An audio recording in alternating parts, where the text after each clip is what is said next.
Hi, with this virtual presentation, we are going to present our work called Immigration and Disability as Inequality Intersectional Access in Education. The aim of our study is to review the Spanish research in the educational field that have addressed both the variables of immigration and disability. In order to contextualize our work, it is essential to know that school is a social space that reflects the diversity that is present in the society. For this reason, the education system has to consider the diversity in order to avoid phenomena such as marginalization and discrimination.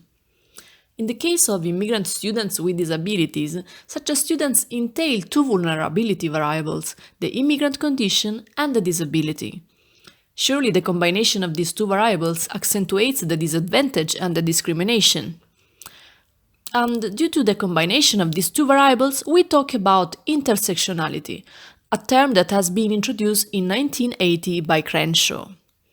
The scientific literature shows a major lack of studies combining both categories, and also in 2009 the European Agency for Special Needs and Inclusive Education points out that there are very few studies on immigrant students with disabilities. The same situation is shown in the Spanish context, where this trend presents in the education policies and in the statistics.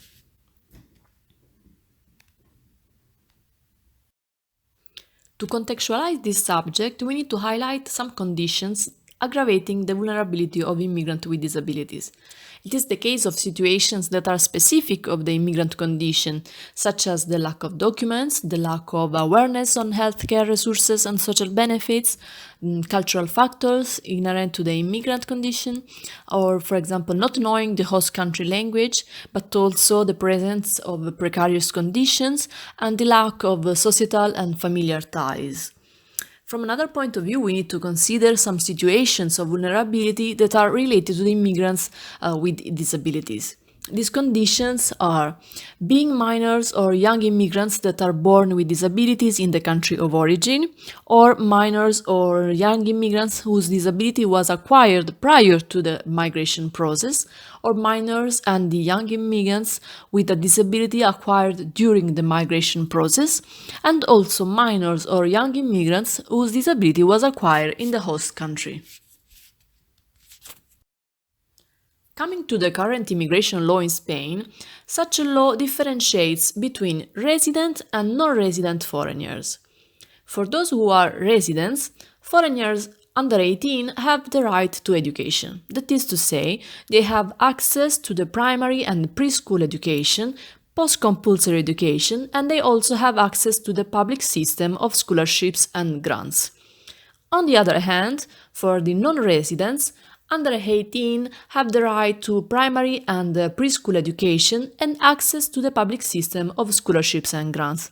But non-residents over 18 are excluded from the access to post-compulsory education. It has also to be highlighted that those who reach Spain when they are minors, once they turn 18, they lose all their rights. Coming to our study, we made a search within the main Spanish scientific databases in the field of education, the ENET, indices CSIC, and also Google Scholar, and we found that there are 10 studies within the Spanish context. Of these 10 studies, only 4 are related with education. The first study proposes a didactics for immigrant children over 7 years old with a mild intellectual disability. These children have also to be literate in their mother tongue and must know the Latin alphabet. The main aim of this study is to develop a communicative competence in Spanish at a linguistic, social, and operational and strategic level. However, this work has not been put into practice, so its efficacy has not been proved. Then we have the second study.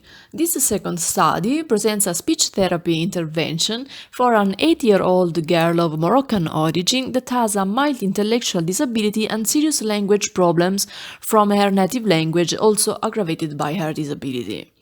The aim of this intervention is to support the Spanish linguistic development by strengthening communication, expression, and verbal comprehension. By administering a test language assessment before and after the intervention, a significant improvement is demonstrated. However, the worst results are still maintained in the morphology module. Coming to the third study, in this case, the researcher attempts to quantify the evolution of immigrant students with functional disabilities.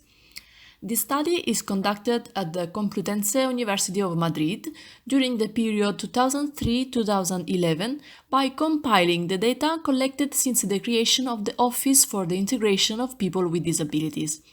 The researcher's starting hypothesis contemplated a 5% increase of the immigrant students with disability compared to the Spanish students with disability.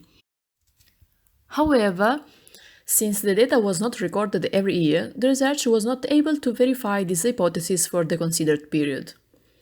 Nevertheless, the study showed for 1 year that 6% of the students with disabilities are immigrants. In other words, 1% more than the expected percentage, which was 5%.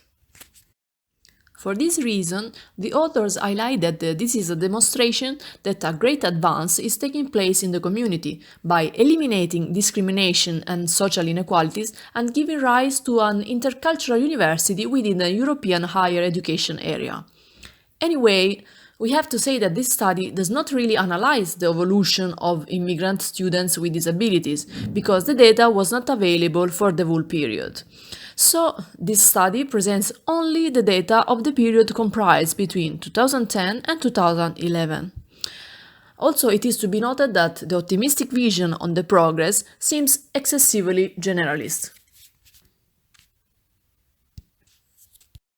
Finally, the fourth and last study analyzes the initial training offered during the 2017-2018 at the University of Almería at the Bachelor in Infant Education and Primary Education and the Master in Special Education Needs.